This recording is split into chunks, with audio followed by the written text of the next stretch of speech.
Buenos días, buenas siestas, buenas noches. Estamos en una nueva edición de Obras Menores para dialogar y discutir junto a Nico, en este caso una obra poética, una obra del gran poeta Rainer Maria Rilke, El canto de amor y muerte del corneta Cristóbal Rilke. Ya mencioné que es una obra poética, pero podemos discutirlo, ya que formalmente esta obra se encasilla como una obra más bien prosaica, pero sin embargo es considerada parte de su obra poética, se la incluye en todas las antologías de su obra poética. Quisiera partir, si te parece, Nico, desde ya este problema formal, esta situación de difícil clasificación con respecto a esta obra. Bueno, buenas tardes, buenas noches, buenas siestas, lo que sea. Sí, nos encontramos con el gran Rilke. Venimos trayendo una obra que ha resonado a través de los tiempos, pero ha causado problemas al público, ha causado problemas durante el tiempo, ha causado problemas al mismo Rilke, que desdeñaba, no totalmente, esta obra, porque en un tiempo absorbió su atención en este texto. Vamos a tomar el tema de la forma. Sí, eso también es problemático para lectores de esta era, de este tiempo, acostumbrados a leer más que nada impresiones, eh, efusiones cortas sobre una impresión. Eh, este, este texto, como, como lo dice el mismo título, se podría clasificar en un canto, forma ya problemática, ya que viene de raigambre latina. Este, pero el canto tradicional venía formulado en, en una prosodia bien marcada, ¿no? Esta es prosa libre, que a veces es muy narrativa, a veces hay impresiones claramente poéticas. Y lo interesante, lo que lo saca de ser una prosa, a pesar de que en la lectura del fragmento pareciéramos que estamos en prosa, son las subdivisiones que tienen, que a veces uno parecería medio teatral porque aparecen escenarios, y a veces esa misma escena se continúa en otra parte que ha sido cortada. No sé, ¿qué impresión te causó eso a vos, Lorenz? Bien, con respecto a mi experiencia de lector con esta obra, ha ido transformándose a través de cada relectura y son para mí de esos textos que mientras más uno lo lee o lo relee, uno tiene esa sensación de que menos los entiende, pero de alguna forma más cercano va llegando, tal vez al origen o al núcleo del texto. Claramente es un texto que no busca que nosotros lo entendamos, lo dominemos desde nuestra racionalidad, sino más bien que lo sintamos o lo percibamos. Tal vez esto trae ciertas resonancias a lo que fue la recepción de la obra en su momento, que es bastante particular. Cuando la obra fue publicada, es una obra temprana de Rilke, lo escribió en una noche afiebrado de 1899, él tenía apenas los primeros 23 años, creo que tenía 23, 24 años, y 24 años, y una vez que escribió este texto en una sola noche y fue publicado, tuvo una recepción inusitada para la época, porque fue un texto que empezó a circular de mano en mano entre distintos sectores de la caballería dentro de la Primera Guerra Mundial. Y no solo eso, sino que también aparte de los sectores de caballería que leían y releían este texto como si fuera una Biblia, prácticamente una Biblia de guerra, de batalla, también en el público general, en el público, tanto la crítica como el público no especializado, iba releyendo este texto y exigiendo más y más ediciones y publicaciones.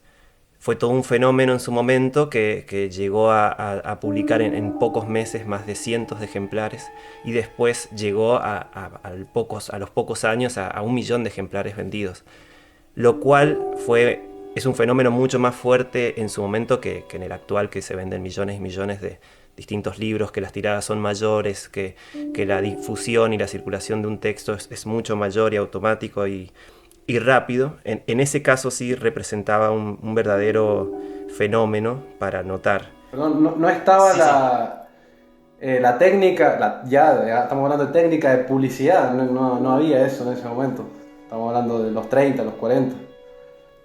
Cuando alcanzó 1 millón de ejemplares es demasiado. sí. Y dentro de este fenómeno nos puede interesar, digamos, la reacción que algo mencionaste, Nico, al comienzo sobre la posición de Rilke ante ese éxito temprano que tuvo gracias a esta obra que, vuelvo a repetir, la escribió en una noche, casi llamado por los versos, del mismo modo que él se sabe que escribió la primera elegía de Duino, una de sus últimas obras, de sus obras mayores. Y bueno, Rilke en poco tiempo también supo, que hoy por hoy también es sencillo, pero en aquel entonces no era sencillo, de recibir, o sea, de saber cómo se está recibiendo la obra prácticamente en tiempo real. Era tanta la difusión que le empezaron a llegar cartas y cartas de distintas personas de distintos puntos del mundo, con admiración, preguntas, consultas de todo tipo sobre esta obrita de tan solo 30 páginas. Son 27 fragmentos y cada fragmento son de una página, no superan cada página, cada fragmento. Entonces, no sé si Nico querés mencionar algo de la reacción de Rilke ante ese éxito, o si querés continuar por otro lado. Nunca la desdeñó por completo a la obra, pero sí le molestaba la actitud de la circulación poética en sí. Yo creo que su libro fue, digamos, palpar directamente esta reacción el público, si podemos decirlo, que no se resumía a su libro, sino a la poesía en general. Eso yo creo que es lo que le molestaba. Ahora comentábamos que tenía 24 años cuando lo escribió. Su circulación seguramente ha sido mellada por los círculos donde se movía. Si bien él fue un proletario, podemos decirlo, no era una familia real ni nada, sí se relacionó con baronesas, baroneses, que fueron todo tipo de promulgadores y mecenas para él. Entonces eso yo creo que influyó también en su explosión. También mencionemos, ya que estamos hablando del público, actualmente Rilke, por poetas bueno, actuales y bueno, podemos hablar de retrotraernos a los 80, a los 90, todas esas neovanguardias que aparecieron. No aparece mucho citado Rilke, no aparece mucho como influencia. Los mismos alemanes de hoy no lo reconocen como una influencia. Sí, es un tótem para todos. Las personas que lo siguen frecuentando son pensadores, filósofos provocadores más que nada. Provocadores no porque quieren, provocadores porque provocan cosas. Se ha nucleado ya en un círculo alto, pero que no es muy nombrado como influencia. Sí, es nombrado como un grande, eso sí. Pero bueno, esto también podemos hablar por su biografía. A todo esto, él lo escribió con 24 años. Ya vemos la presencia de Rilke, de todas maneras. Fue variando, pero ya está ese tono característico de él, que es muy diferente a todos los poetas, a todos, es muy único. Entonces, para retar un poco a la gente que cree que la inspiración viene por un ángel o por una situación que pum, se prende una luz y afiebrado corres al texto y no puedes parar de escribir, él tuvo una vida asentada como un destino como para ser poeta.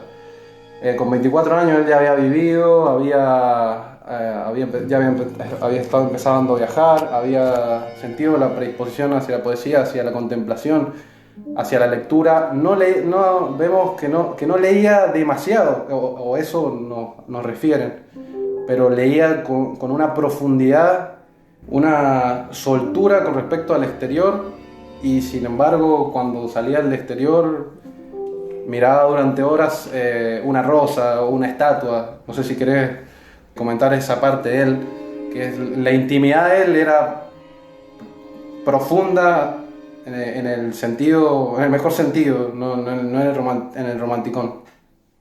Sí, bueno, hay varios puntos que me interesa ahondar un poco de lo que has mencionado.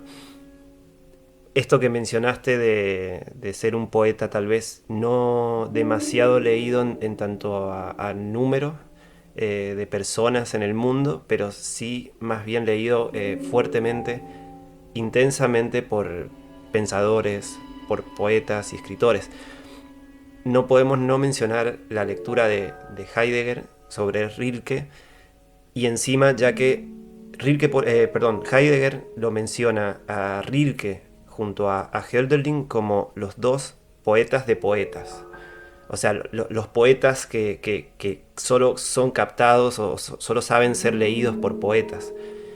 Tal vez un poco a eso se refiere los hechos, ¿no? De que tal vez en todas las librerías de nuevo en cada ciudad tal vez no hay tantos libros de Rilke, o sobre todo y principalmente no están puestos en las vidrieras, pero sí están siendo leídos tal vez como secretamente y tenazmente por ciertas personas que se preocupan por el fenómeno poético. Totalmente, menos el corneta, ahora sí que el corneta está abandonado y por eso lo retomamos, porque queremos problematizar. Exactamente. Bueno, la situación con este breve texto de Rilke, con Nico antes de estar haciendo este programa, fue una de las grandes obras menores que queríamos discutir, ya que en nuestro país, en Argentina, tiene una historia muy particular que fue muy, pero muy editado en los 40, en los 50. Tiene muchas ediciones que nosotros podemos buscar entre las librerías de usados y se pueden llegar a encontrar. Hay muchas ediciones, hubo hasta cierto fanatismo con este libro también en Argentina. Incluso leí en el mismo prólogo de estas ediciones argentinas, que está acompañado por un profundo estudio de un filólogo argentino que se llamaba Batisteza. Incluso él mismo cuenta que Rilke, a los pocos años de publicar este texto, le llegaban cartas de Buenos Aires, o sea que ya los lectores de Argentina ya estaban leyéndolo y ya estaban comunicándose con él. Pero todo ese fenómeno de lectura que tuvo esta obra en particular de Rilke, de repente, sorpresivamente, enigmáticamente, dejó de suceder. Si uno sigue buscando la historia de las reediciones en la Argentina de este texto, desaparece, es como que deja de circular.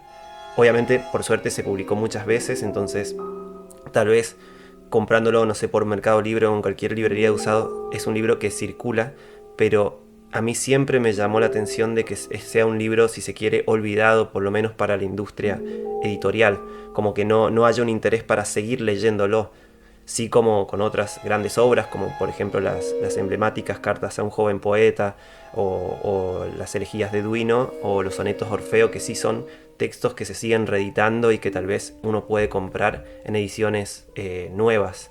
Pero este libro es como que quedó olvidado por las editoriales, y por eso también nosotros queríamos hacer un poco el foco en este texto, porque extrañamente, y no sé si querés continuar con esto vos, Nico, hay mucho de el gran Rilke, o tal vez prácticamente todo el gran Rilke también se encuentra en esta pequeña obra, esta obra menor de 27 páginas, de 27 destellos poéticos, de 27 estampas prosaicas. No sé cómo ves la relación de esta obra con respecto a sus grandes obras aclamadas y reconocidas como las más altas dentro de su producción. Sí, primero recomendar fuertemente esta edición es de una colección que se llama Libros del Mirasol, que tiene un estudio extenso, prismático sobre esta obra de Ángel Batisteza, un filólogo grandísimo de Argentina, que va con todo y puede esclarecer la lectura de la poesía en general. Obviamente, no vamos a exigir convertirnos en poeta porque leamos eso. Pero es frente al ocultismo que representa la poesía hoy en día y que da para cualquier cosa en el buen sentido, porque casi todo es poesía para mí. Esto es una revelación. Además, sí, es una buena lectura Batisteza en general en toda su obra. En cuanto a la temperatura rilkeana en este texto ya estaba, él siguió leyendo, siguió viviendo. Convengamos que Rilke no vivió demasiado, creo que vivió 51 años. Entonces esto ya representa la mitad de su vida. Y ya no está la temática por completo, cómo la va a encarar, pero sí están sus recursos, está su campo semántico, está justamente la intensidad de su campo semántico. Acordémonos que la poesía básicamente, más allá de los tonos, de las cadencias sonoras, eso tiene que estar encuadrado en una temperatura interior, en una cadencia interior, lo que llamamos ritmo, no solamente exterior, de los endecasílabos, los octosílabos, que eso se llama métrica. Yo creo que en este momento ya la métrica se está dejando de lado porque se va a componer simplemente del ritmo interior, que eso lo da, sí, obviamente, la sonoridad de las palabras va a ser muy diferente en cada idioma. Por ejemplo, nosotros no podemos hacer como los griegos o los ingleses que tienen pies yámbicos, pies tactílicos, no lo podemos hacer, pero, pero sí hay un campo semántico que tiene que estar totalmente conectado. O sea, el campo semántico son las palabras, el registro del que hablan todo en prosa, con ese ritmo interior. Eso ya en Rilke ya está. Ya tenemos la simbología, la mayor parte de la simbología que él utiliza, está muy influido por el simbolismo. Acordémonos que lo que es el simbolismo. Palabras que amplían un campo semántico, que pertenecen a una tradición, pertenecen a un arquetipo, podemos llegar a decir, tipo junguiano, que nos pueden generar asociaciones. Eso es clásico. Obviamente el simbolismo de él no es un simbolismo ocultista, porque ese también hay, sino un simbolismo más laico que el que utiliza la poesía en sí. Sin embargo, el ocultismo tampoco se desdeña. Le damos las variaciones de la religión en William James, pragmático, todo sirve. Ese tenor ya está en Rilke, ya está el concepto hermoso, que no es que lo va a tocar Heidegger, lo va a tocar todos los heideggerianos, o los que partieron de Heidegger, que es la muerte relacionada con la madre, los colores de los impresionistas, de los simbolistas, eso ya está acá. Entonces es una linda lectura para comenzar a entender a Rilke. Sí, para acompañarte con lo que estás diciendo, me gustaría por quienes escuchan y tal vez no han leído, lo más probable es que no hayan leído este texto, porque por lo general no es un texto muy elegido para leer dentro de la obra. Usualmente uno llega a este texto porque ya ha leído la mayoría de sus grandes obras muchas veces y quiere más, o al menos esa ha sido mi experiencia. Entonces me gustaría tal vez como leer un fragmento, una de estas estampas, como para tal vez como ilustrar esto que estabas mencionando. La compañía acampa más allá de Rap. El señor de Languenot se le incorpora a caballo, solo. La llanura, la noche. El pomo de la silla brilla en medio de la polvoreda, y he aquí que la luna aparece. La contempla en sus manos, sueña, pero algo grita, desgarrando su sueño. No es un búho. Misericordia. El único árbol le implora. Hombre. Y él mira. Aquello se retuerce. Un cuerpo se agita a lo largo del árbol y una joven, ensangrentada y desnuda, le implora. Desátame. Y él salta de su caballo y acude a la fronda oscurecida y troncha las ardientes ligaduras y ve sus ojos llameantes y sus dientes amenazar.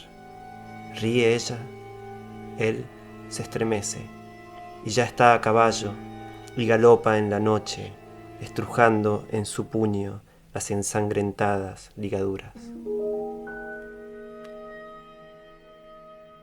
Eso sería un fragmento, y para acompañar ahí lo que estabas diciendo, cómo nosotros podemos leer este texto, y creo que grafica exactamente lo que nos referíamos como esa tensión entre lo prosaico y lo poético.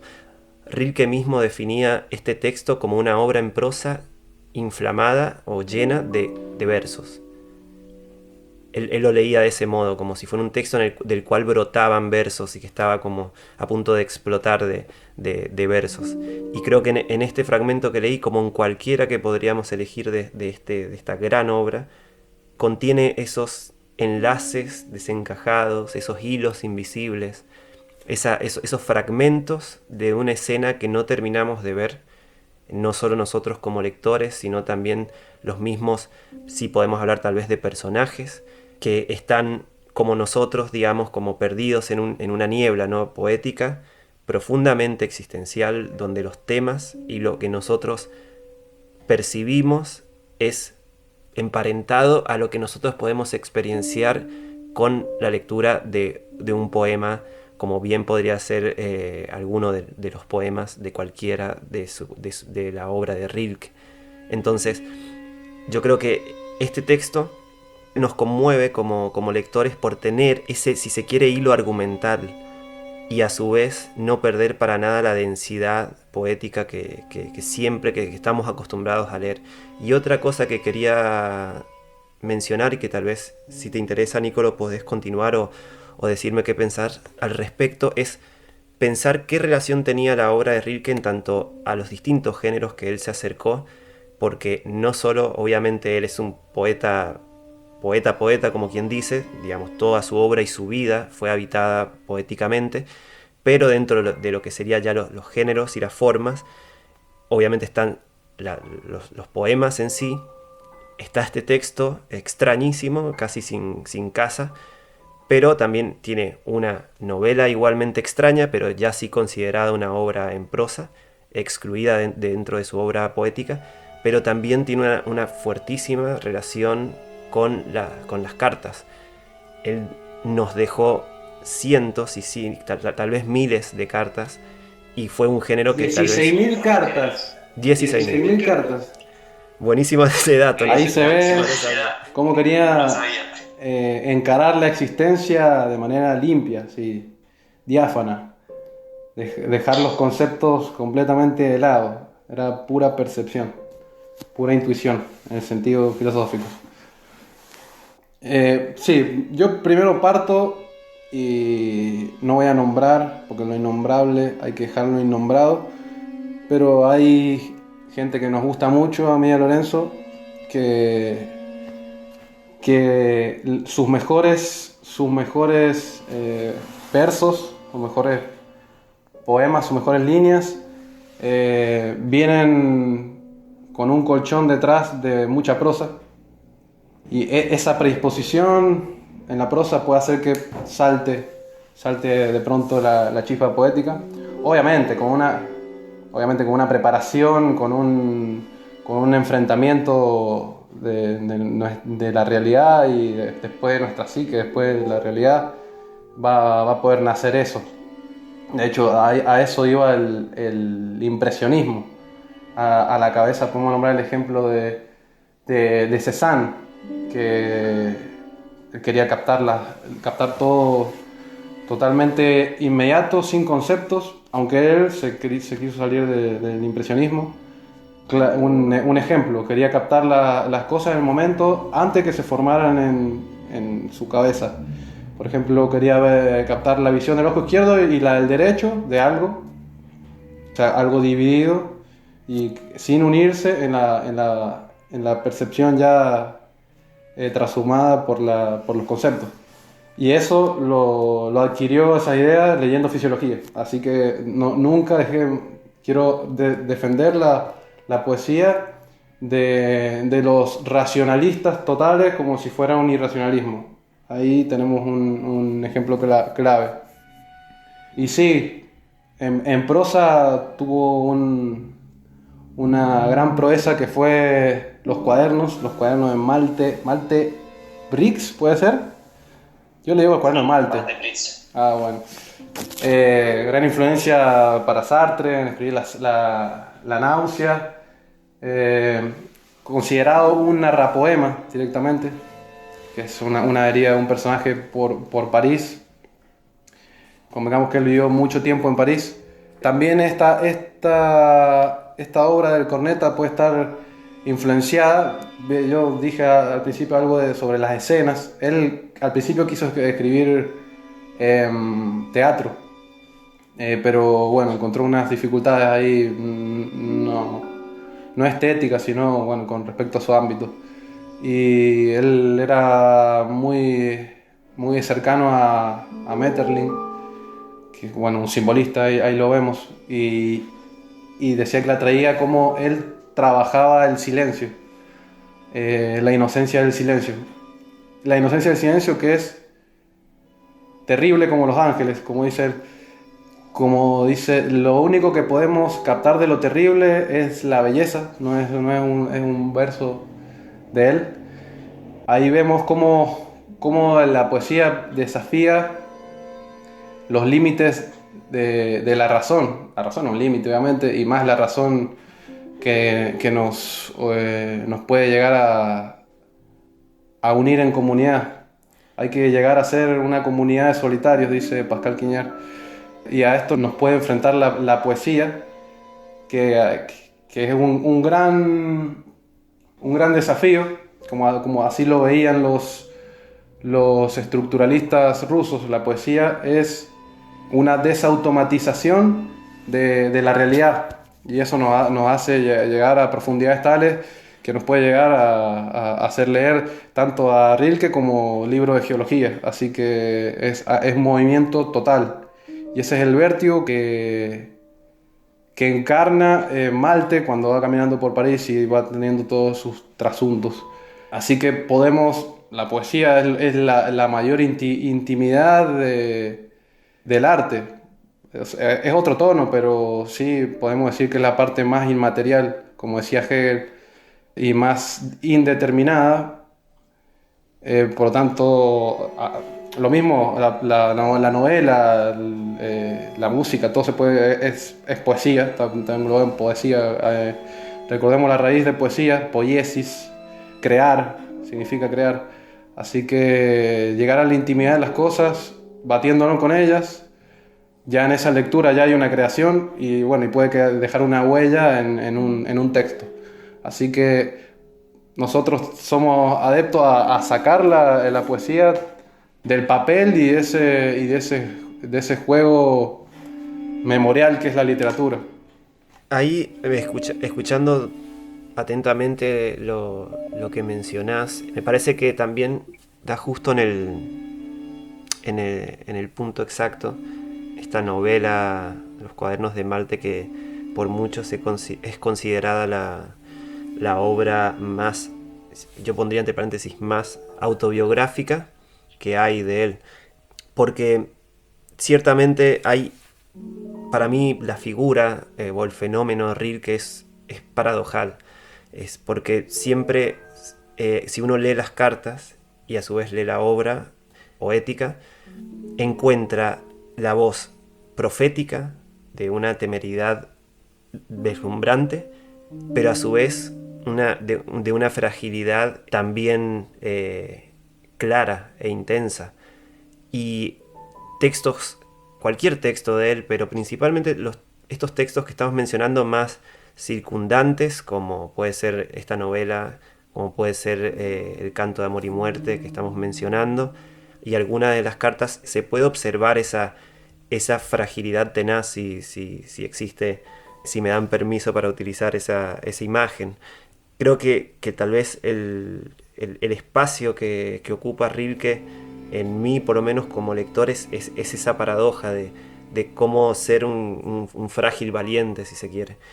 No sé si vos percibís eso te preguntaría en la obra en general, pero para no irnos de lo que queremos hacer foco, si encontrás algo de esa frágil temeridad en este texto, en el canto de amor y muerte del corneta Cristóbal Rilke.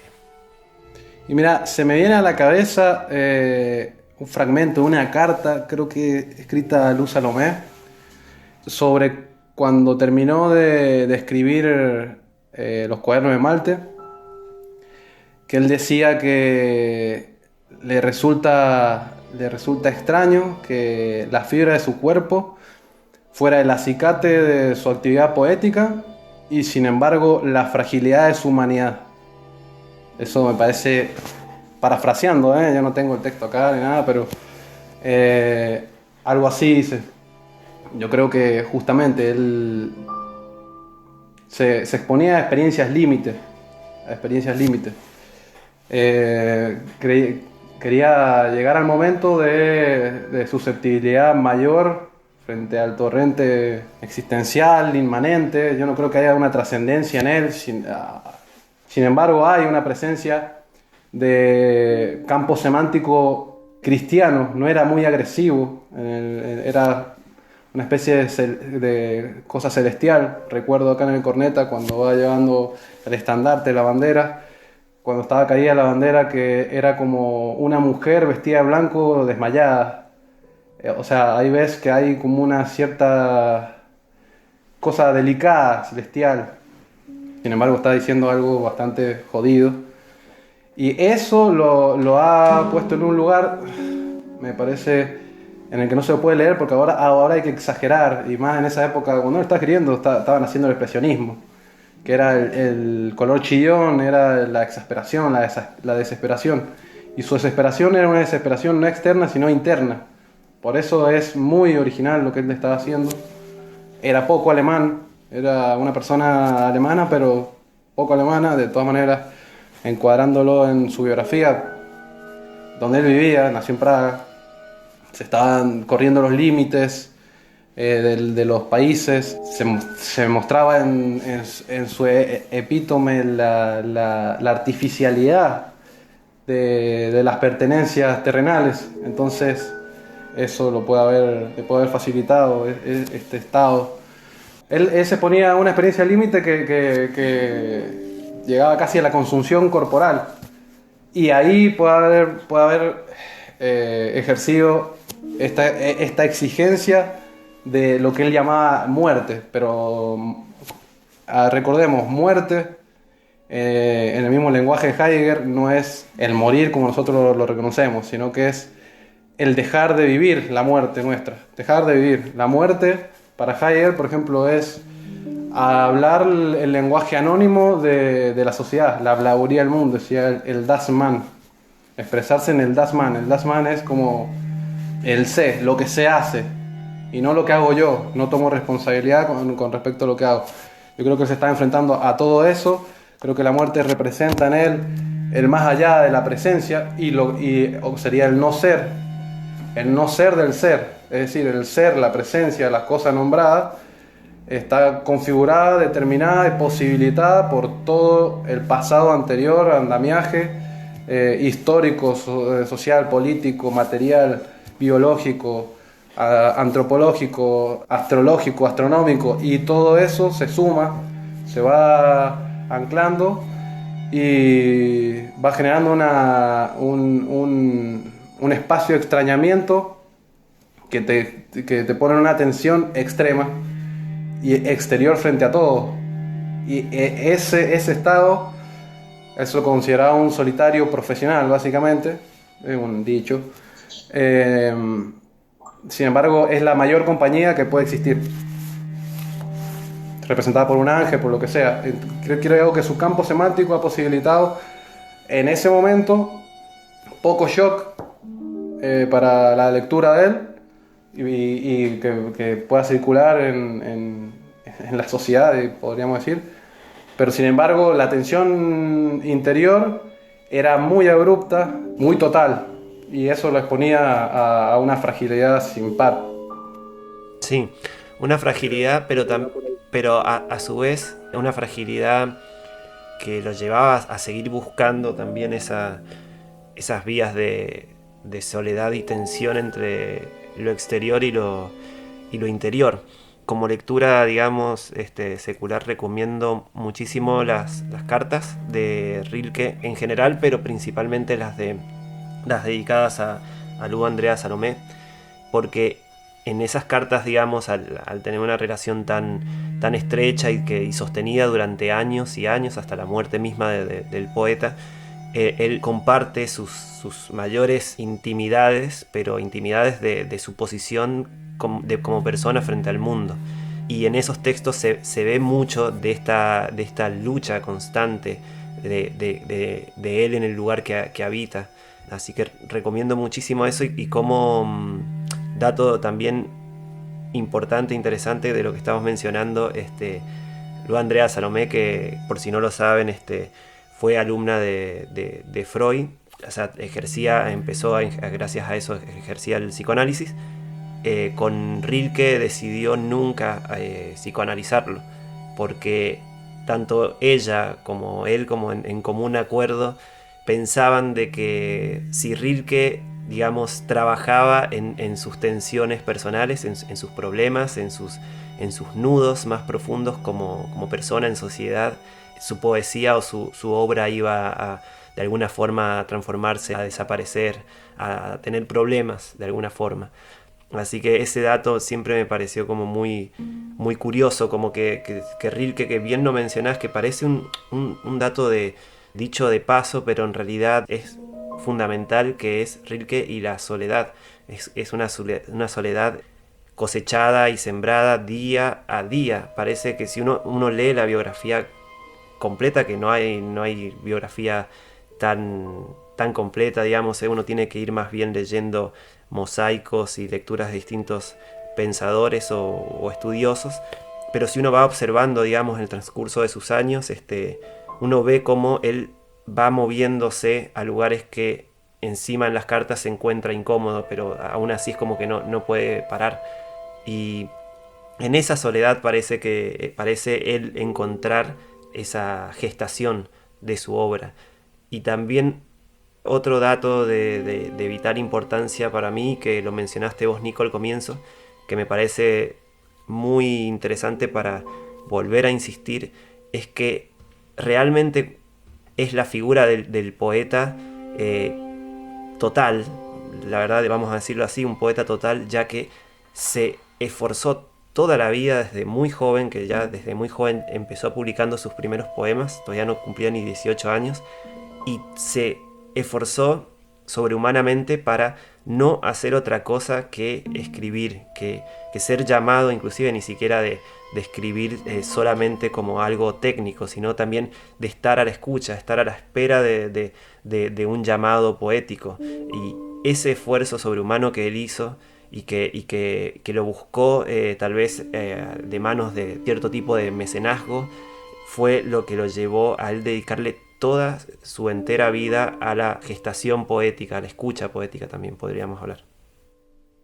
Sí, sí, la verdad su biografía es ya para tildarlo jocosamente de personaje, puede ser. Eh, Él decía que era incapaz de trabajar, por ejemplo, o que no iba a servir para una función utilitaria, pero todos sabemos la utilidad tremenda de lo inútil. Hay un lindo libro con ese título. Recuerdo una frase para que cuando le preguntan a la Iseca, ¿para qué sirve el arte? Para que sirva todo lo demás, para que funcione todo lo demás.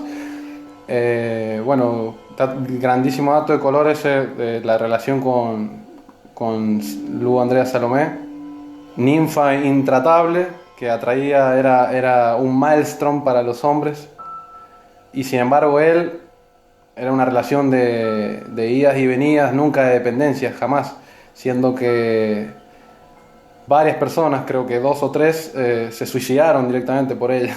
O sea, veamos eso. Y sin embargo, él no se dejó seducir por el andamiaje espectacular que ella tenía y haciendo discípula de Freud. Y además, Freud, yo lo considero a Freud una una poética impresionante y casi como Hegel que atrae todo. Soluciones integrales. Así que eso habla mucho de él y además era una búsqueda que se ve exteriormente como una búsqueda, pero en realidad era una necesidad de él de tener esa soledad que en realidad yo no creo que sea soledad. Yo creo que cuando uno está solo, está menos solo que nunca.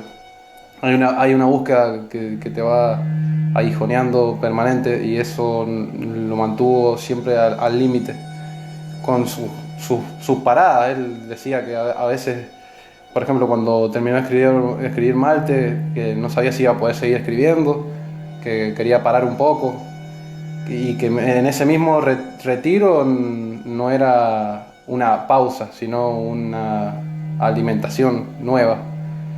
De hecho, no se acostumbraba nunca a un lugar, siempre viajaba y era huésped en muchos lugares. Creo que en un año, en una época, creo que alrededor de la década entre el 15 y el 20, él vivió en 14 lugares diferentes. Entonces la búsqueda de él no era de una comodidad, sino era, además que vivía en condiciones mínimas, era una búsqueda de absorber intuiciones. Bueno, Lorenzo, no sé, hablando de lo que para él era eso que no tiene nombre y que lo aguijonea permanentemente, te quería preguntar para vos, ¿qué significa la última escena de El Corneta? Cuando él aparece solo en la encrucijada de todos sus enemigos, está solo. Acordémonos que esto es en la guerra y está rodeado de sus enemigos y sin embargo no sintió ningún miedo, sabía que iba a morir el corneta y dice acá como que en esa rueda, en esa ronda que lo rodeaba con espadas turcas, él vio un jardín, convengamos lo que significa jardín, una naturaleza pero artificiosa y decorativa, totalmente planeada. Vio un jardín, se entregó a los sables curvos que recaen sobre él, destello a destello, que constituían una fiesta para él, un surtidor sonriente. Es decir, al momento de su muerte, él vio algo artificioso en la muerte y se entregó, la hizo propia y para él significó un surtidor sonriente. ¿Qué podríamos decir de eso? Este, bueno, buenísimo de llamar a esa escena.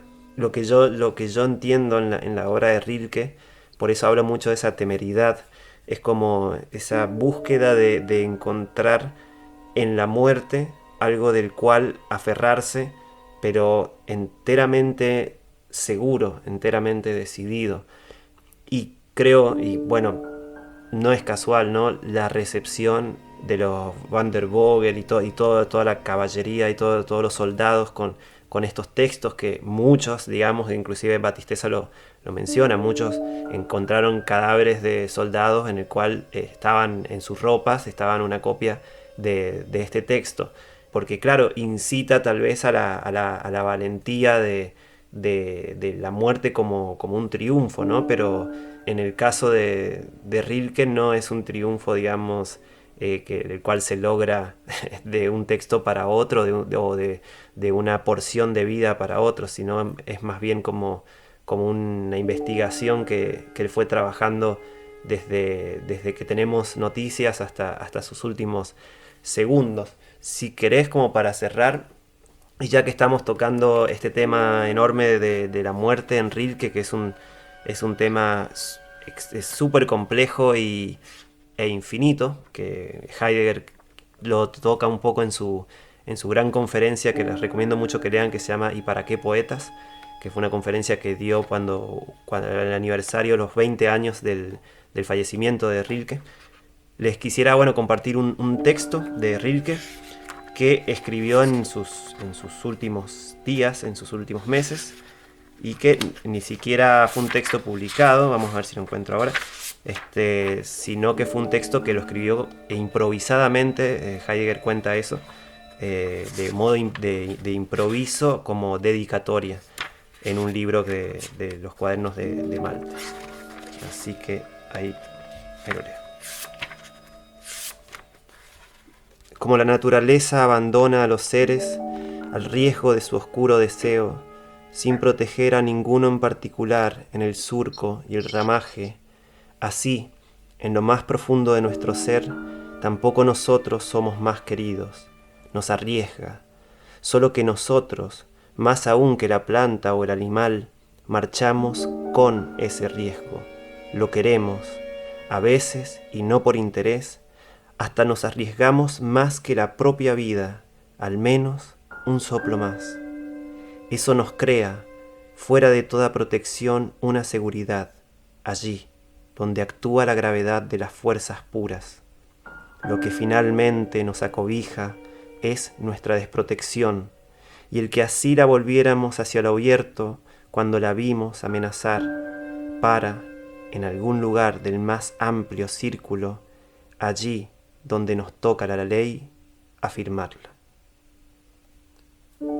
Creo que con esto podemos cerrar y recomendar fuertemente la lectura de la obra en general de Rilke, si no lo hicieron, cualquier texto.